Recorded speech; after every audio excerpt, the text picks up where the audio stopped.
Chapter 2, Mrs. Granger. Fifth grade was different. That was the year to get ready for middle school. Fifth grade meant passing classes. It meant no morning recess. It meant real letter grades on your report cards. But most of all, it meant Mrs. Granger.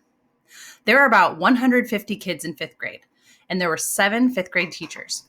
2 math, 2 science, 2 social studies, but only 1 language arts teacher. In language arts, Mrs. Granger had a monopoly and a reputation. Mrs. Granger lived alone in a tidy little house on the older part of town. She drove an old, pale blue car to school every morning, rain or shine, snow or sleet, hail or wind. She had a perfect attendance record that stretched back farther than anyone could remember. Her hair was almost white, swept away from her face and up into something like a nest on the back of her head. Unlike some of the younger women teachers, she never wore pants to school. She had 2 skirt and jacket outfits, her gray uniform and her blue uniform, which she always wore over a white shirt, and a little cameo pin at the neck. And Mrs. Granger was one of those people who never sweats. It had to be over 90 degrees before she even took off her jacket. She was small, as teachers go. There were even some fifth graders who were taller, but Mrs. Granger seemed like a giant. It was her eyes that did it.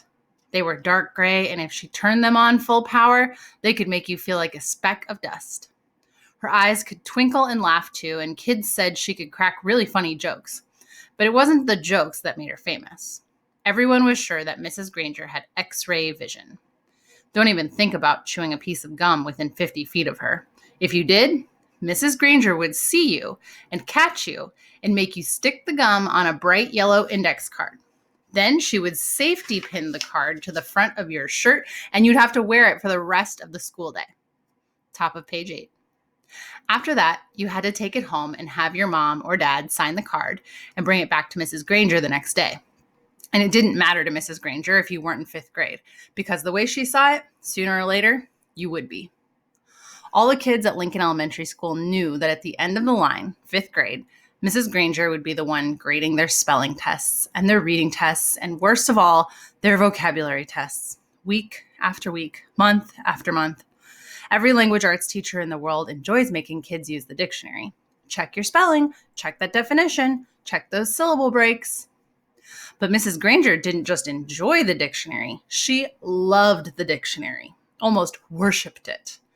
Her weekly vocabulary list was 35 words long, sometimes longer.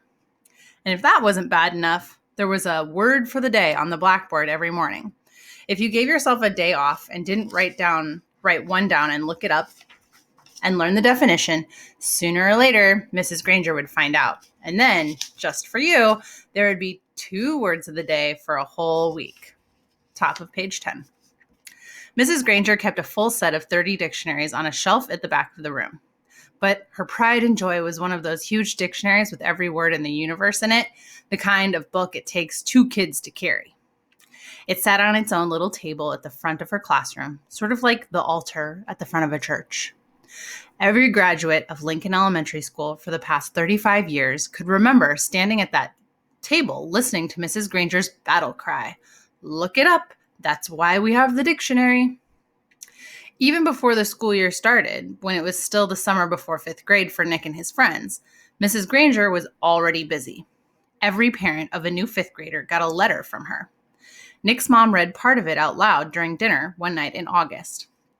Every home is expected to have a dictionary, a good dictionary in it, so that each student can do his or her homework properly. Good spelling and good grammar and good word skills are essential for every student. Clear thinking requires a command of the English language, and 5th grade is the ideal time for every girl and boy to acquire an expanded vocabulary.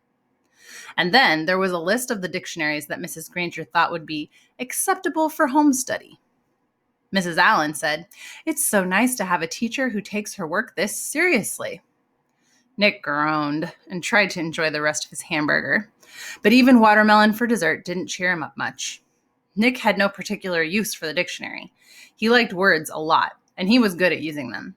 But he figured that he got all the words he needed just by reading, and he read all the time. When Nick ran into a word he didn't know, he asked his brother or his dad or whoever was handy what it meant. And if they knew, they'd tell him, but not Mrs. Granger.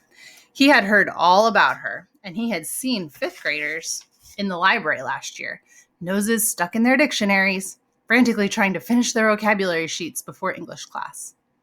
It was still a week before school, and Nick already felt like 5th grade was going to be a very long year.